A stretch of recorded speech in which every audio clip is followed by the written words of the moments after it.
ये वही आरएसएस है जो आज़ादी के हम इतने सालों के बाद भी आज तक उन्होंने अपने कभी प्रांगण में तिरंगा नहीं लहराया फहराया। तो ऐसे संगठन का प्रवेश बिहार की राजनीति में हो जाना और बिहार सरकार का एक बहुत ही जिम्मेदार मंत्री अगर खुलेआम ये बोल रहा है तो निश्चित रूप से ये तो चिंता का विषय है। आपने देखा होगा कि बिहार के विकास के पुल जो है जिसपे ये दावा करते थे हमने पुल बनाया, ये किया वो किया, वो पुल तो 13 दिन में 13 पुल ढह गए। प्रतिदिन बच्चियों की बलात्कार और हत्या, लॉ एंड ऑर्डर की जो बिगड़ी स्थिति है बिहार में, मानो काले कानून की किताब खुली हुई है, फिर भी ये दम भरते हैं कि सुशासन है। कि बिहार में अभी ऐसे संगठनों का प्रवेश हो गया है जो कहीं भी बिहार में इससे पहले तक नहीं थे। जिस तरीके से अभी अशोक चौधरी जी ने खुलेआम एकदम सीना ठोक करके उन्होंने कहा कि हमारा जो दामाद है वो आरएसएस कोटे से बिहार में आयोग में मेंबर बना है। क्या इससे पहले हमने सुना था क्या बिहार में आरएसएस का कोटा भी है? और क्या आरएसएस कोई पॉलिटिकल पार्टी है? नमस्कार, आप देख रहे हैं महाखबर। मैं सुधाकर सिंह। बिहार में चुनावी उठापटक शुरू हो गई है, पोस्टरवार भी खूब जारी है। देश जो है वो आयोगों का देश है और इस बीच बिहार में चर्चा खूब हो रही है क्योंकि कई आयोग ऐसे बना दिए गए हैं जिसकी चर्चा खूब है और विपक्ष भी भरपूर हमलावर है भाजपा पर। कई लोग कह रहे हैं कि अब दामाद आयोग, मेहारू आयोग के बाद कई आयोग बिहार में बनने चाहिए। तमाम मुद्दों पर बातचीत करने के लिए हमारे साथ सारिका पासवान जी हैं, प्रवक्ता हैं राजद की। मैम, आयोग बनने से क्या दिक्कत है? देश में तमाम आयोग हैं, अब बिहार में जो आयोग नहीं थे, जो सस्पेंडेड थे, उसको फिर से जागृत किया जा रहा है, तो क्या मुश्किल है? देखिए, बिहार में अभी ऐसे संगठनों का प्रवेश हो गया है जो कहीं भी बिहार में इससे पहले तक नहीं थे। जिस तरीके से अभी अशोक चौधरी जी ने खुलेआम एकदम सीना ठोक करके उन्होंने कहा कि हमारा जो दामाद है वो आरएसएस कोटे से बिहार में आयोग में मेंबर बना है। क्या इससे पहले हमने सुना था क्या बिहार में आरएसएस का कोटा भी है? और क्या आरएसएस कोई पॉलिटिकल पार्टी है? हाँ, वो अलग बात है कि भारतीय जनता पार्टी की पितृ पार्टी है आरएसएस, और आरएसएस का क्या योगदान रहा है ये भी किसी से छुपा नहीं है। ये वही आरएसएस है जिसको कि सरदार वल्लभ भाई पटेल ने बैन किया था। ये वही आरएसएस है जिसके सदस्य नाथूराम गोडसे थे जिन्होंने महात्मा गांधी का कत्ल किया था। ये वही आरएसएस है जो आज़ादी के हम इतने सालों के बाद भी आज तक उन्होंने अपने कभी प्रांगण में तिरंगा नहीं लहराया फहराया। तो ऐसे संगठन का प्रवेश बिहार की राजनीति में हो जाना और बिहार सरकार का एक बहुत ही जिम्मेदार मंत्री अगर खुलेआम ये बोल रहा है तो निश्चित रूप से ये तो चिंता का विषय है, बहुत बड़ी चिंता का विषय है। हमें दिक्कत इस बात से नहीं है कि आयोग में कौन कहाँ गए, लेकिन वो लोग जो हमेशा से ही परिवारवाद का झंडा हमेशा बुलंद करते आए हैं हमेशा से, तो मैं पूछना चाहती हूँ कि ये जो दामाद गए हैं या जिनकी बेटियां जा रही है वो क्या पड़ोसी के बच्चे हैं? बच्चे तो आप ही के हैं, आप ही के ब्लड हैं वो। तो फिर आप किस आधार पे, किस मुंह से आप अपने विपक्षियों को परिवारवाद का ये करता?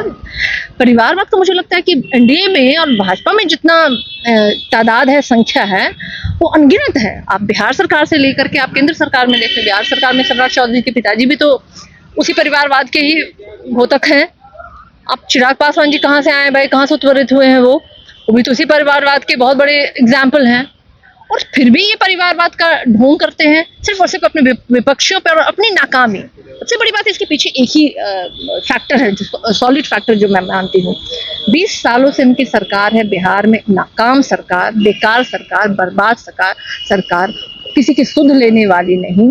तो जब भी इनसे कोई आप प्रश्न पूछिएगा तो झट से आपको परिवारवाद, जंगल राज और ना जाने क्या क्या। जंगल राज बोलने वालों से मैं पूछना चाहती हूँ कि जो जंगल राज के पैदाइश हैं, आज जो बड़ी बड़ी बातें कर रहे हैं, आखिर ये हैं कौन भाई? ये तो उसी समय के हैं, चाहे अशोक चौधरी हो, चाहे सम्राट चौधरी हो, ये सब तो उसी जंगल राज के पैदाइश हैं। फिर आप किसको बोल रहे हैं? कहाँ थे आप उस समय? तो समय समय पे गिरगिट की तरह रंग बदलने वालों के खिलाफ हम हैं खड़े। और मुझे लगता है जो राजनीतिक पतन इन लोगों का हुआ है, कोई मोरल नहीं है, कोई अपना थॉट नहीं है, कोई विचारधारा नहीं है, फिर भी आप बात करते हैं विचारधारा की। आप जब तेजस्वी जी मुखर हुए आयोग पर तो जतन राम मांझी केंद्र में मंत्री हैं और हम पार्टी के अध्यक्ष भी हैं राष्ट्रीय, तो उन्होंने कहा कि लालू प्रसाद परिवार आयोग एक बन जाना चाहिए और वो लगातार परिवारवाद पे लालू प्रसाद को घेरते रहते हैं। इस पर क्या कहेंगे? अच्छा बताइए, इससे भी कोई ज्यादा हास्यास्पद होगा? मतलब वो व्यक्ति खुद अपनी जगहसाई करवा रहे हैं, जिनकी समधन को उन्होंने टिकट दिया, बेटे को उन्होंने, दामाद की बात करते हैं वो लोग, खुद खड़े हो जाते हैं। मतलब 5 सीटें अगर लेंगे, बहू तो है ही है, मतलब वही तो मैं कह रही हूँ कि कोई बचा नहीं है। अपने परिवार के अलावा जो इंसान ने कभी अपने किसी कार्यकर्ता के बारे में सोचा नहीं, वो आज कह रहे हैं हम पे, तो इससे बड़ा कोई हास्यास्पद तो हो ही नहीं सकता है। तो मुझे लगता है कि कहीं ना कहीं इन लोगों का दिमाग जो है ना वो भ्रष्ट हो गया है। और जब भ्रष्ट दिमाग होता है ना, उसकी बस एक ही मंशा होती है कि कुछ भी अपने आका को खुश करना है हमको। हमारे आका चाहे गाली दे करके किसी को खुश हो, या नाच करके हम उनको खुश कर दें, या नौटंकी करके हम खुश कर दें। भले ही इसी भाजपा ने इनकी जिब्या काटने की बात कही थी, जो इन्होंने भाजपा के मतलब हिंदुत्व पे, सनातन पे प्रश्न किया था और कहा था कि राम जो है वो काल्पनिक है। और आप सोचिए उसी जिव्या से, तो मुझे लगता है कि अंदर अंदर कहीं ना कहीं ये होगा कि तो है। क्या ये राजनीतिक कहिए या सत्ता कहिए कि उसका लोभ है, क्योंकि नीतीश कुमार को ये मानने को तैयार है नेता, और फिर से एक स्लोगन चला कि 25 से 30 फिर से Nitish. I don't think so कि ये राजनीति हो सकती है, ओछापन हो सकता है। आपकी लालसा, लालूप, आपकी जो कहते हैं सीट लेने की जो कहते हैं वो मंशा, या जो कहिए उसको लालूपता ही मैं इसको शब्द दूंगी, क्योंकि चाटुकारिता के जिस चरम सीमा पे ये लोग हैं, इससे मुझे नहीं लगता कि कोई और शब्द इनके साथ हो सकता है। और ये लोग क्या कह रहे हैं, ये लोग कह रहे हैं 25 से 30 फिर से नीतीश। मैं आपको बताऊं बिहार की जनता क्या कह रही है जी। 25 से 30 नहीं चाहिए विक्षिप्त नीतीश। बिहार की जनता कह रही है, हम नहीं कह रही है, मेरा स्लोगन नहीं है, बिहार की जनता कह रही है। क्योंकि 20 सालों से बिहार की जनता को ठगा है इन लोगों ने। आपने देखा होगा कि बिहार के विकास के पुल जो है, जिसपे ये दावा करते थे हमने पुल बनाया, ये किया वो किया, वो पुल तो 13 दिन में 13 पुल ढह गए। प्रतिदिन बच्चियों की बलात्कार और हत्या, लॉ एंड ऑर्डर की जो बिगड़ी स्थिति है बिहार में, मानो काले कानून की किताब खुली हुई है। फिर भी ये दम भरते हैं कि सुशासन है। भैया ऐसा सुशासन किसको चाहिए जो दिन दहाड़े आपको घर से खींच करके लेके जाए, गोली चलाए। सड़कों पे आज लोग तमंचे लहरा रहे हैं। मानो बिहार में शराबबंदी के बाद भी एक पैरेलल इकोनॉमिक बिहार में खड़ा कर रखा है इन लोगों ने। शराब ऐसा नहीं है, 500 रुपए वाली शराब तो 1000 रुपए में बिकी रही है। शराबबंदी में ये भी देखने को मिल रहा है कि थाना प्रभारी कहिए या जो भी कहिए गिरफ्तार करते हैं, और कई लोगों को ये भी देखने को मिला कि उस प्रशासन के कैद में ही मार के उसकी पीट के हत्या हो गई। अभी 2 दिन पहले की घटना है कि एक युवक की जो गिरफ्तारी होती है और कस्टडी में ही उसकी डेथ हो जाती है। और इसके अलावा आप जेलों में अगर आप देखें संख्या, बहुतायत संख्या जो है, बहुतायत नहीं मतलब लगभग जिनकी भी गिरफ्तारी हुई है, वो किस वर्ग से आते हैं? वो दलित है, गरीब दलित, रिक्शा चलाने वाले, ठेला चलाने वाले, और जो बेचने वाले कौन है? पूंजीपति वर्ग, उनका एक अलग है जी।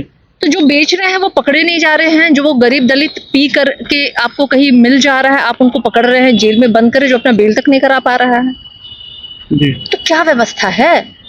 शराब आखिर आ क्यों रही है, कहाँ से आ रही है? प्रशासन आपका फेल है। आखिर सारे बॉर्डर्स को पार करके अगर शराब घर घर में मिल रहा है, लोगों के हाथों में पहुंच रहा है, तो ये आपका फेलियर है। उस पीने वाले से ज्यादा बड़े गुनाहगार आप हैं। पुलिस प्रशासन पे हो, सरकार पे हो, उनके खिलाफ कार्रवाई होनी चाहिए कि अगर किसी विधायक के या किसी थानेदार के जो थाने के अंतर्गत या किसी के कॉन्स्टिट्यूएंसी के अंतर्गत या उसके क्षेत्र में अगर कोई पीने वाला, पिलाने वाला पकड़ा जाता है, तो उसकी सदस्यता रद्द कर दी जाए, डिसमिसल ऑफ सर्विस कर दिया जाए। ऐसे कठोर निर्णय लीजिए तो मैं मानूंगी। पिछली बार पीने वालों को सजा मत दीजिए, मैं तो कहती हूँ पीने वालों को सजा मत दीजिए आप। अच्छा, एक बात ये भी बताइए कि पिछली बार जब सरकार के लिए प्रचार कर रहे थे तेजस्वी, तो तेजस्वी यादव कह रहे थे कि सिंचाई, कमाई, दवाई, सुनवाई की सरकार होगी। जनता ने भर भर के वोट भी दिया, सबसे लार्जेस्ट पार्टी बनके उभरी राजद। इस बार किन मुद्दों के साथ जनता के बीच जा रहे हैं? देखिए, हमारा मुद्दा हमेशा से ही जन सरोकारी मुद्दे ही रहे हैं, चाहे वो अच्छी स्वास्थ्य हो, अच्छी शिक्षा हो, महिलाओं के लिए एक ऐसा वातावरण और एक ऐसा हम लोग समाज दे सके जहां वो बिना डर, बिना भय, बिना खौफ कि वो निकले। बिहार के विकास की बात हो, लूट और भ्रष्टाचार ना हो, जैसे मोदी जी ने 56 घोटाले का जिक्र नीतीश जी का किया था। और इन सकारात्मक मुद्दों के साथ, एजेंडे के साथ ही तेजस्वी यादव जी लोगों के बीच में जाते हैं हमेशा। हमने कभी धर्म, सनातन, हिंदू, मुस्लिम, द्वेष, ईर्ष्या या किसी की कमियों पे बात नहीं की। हमने हमेशा से ही बात किया, क्योंकि बिहार के लोगों को क्या मतलब है इन बातों से? बिहार के लोगों को रोजगार चाहिए, पलायन यहाँ पर रुकना चाहिए। लोग जब हॉस्पिटल में जाएं तो उनके पास डॉक्टर हो, एक अच्छी चिकित्सीय सुविधा उनके पास हो। ट्रीटमेंट ले सके। जैसे अभी आपने देखा मुजफ्फरपुर की वो बच्ची जिसकी बलात्कार करके हत्या कर दी गई, पीएमसीएच के बाहर वो 8 घंटे तक इंतजार करी कि एक डॉक्टर उसको मिले, एक बेड मिले, उसको नहीं मिला, अंत में उस बच्ची ने दम तोड़ दिया। तो बिहार की जनता को नहीं मतलब है आप क्या कर रहे हैं, वो क्या किया, उन्होंने क्या किया, नहीं किया, अभी क्या है, उन्हें क्या मिल रहा है, इससे मतलब बनता है। तो आपकी लगता है कि तेजस्वी यादव बन पाएंगे मुख्यमंत्री, क्योंकि 2 बार मतलब नहीं का तो कहीं दूर दूर तक नहीं है। पिछली बार ही वो बने थे और किस तरीके से मशीनरी तंत्र का दुरुपयोग करके कई सीटों पे राष्ट्रीय जनता दल को हराया गया, महागठबंधन के प्रत्याशियों को हराया गया, ये सब जानती है, बिहार की जनता जानती है। लेकिन इस बार हमसे ज्यादा मुस्तैद तो बिहार की जनता है। उन्होंने ये तय किया है कि चाहे कुछ हो जाए, किसी भी तरह का षड्यंत्र, किसी भी तरह का छल कपट इस बार बिहार में नहीं चलने वाला है। शुक्रिया मैम, धन्यवाद। ये सारिका पासवान थी जो कह रही थी कि इस बार कोई भी मशीनरी जो भाजपा और भाजपा का तंत्र लगाते हैं, इस बार कुछ भी नहीं चलेगा। जनता सब कुछ जान चुकी है और इसका कड़ा विरोध और कड़ा जवाब जनता देगी। आप इस बारे में क्या सोचते हैं हमें कमेंट सेक्शन में जाकर जरूर बताएं। बने रहे महाखबर के साथ, मैं सुधाकर सिंह, धन्यवाद।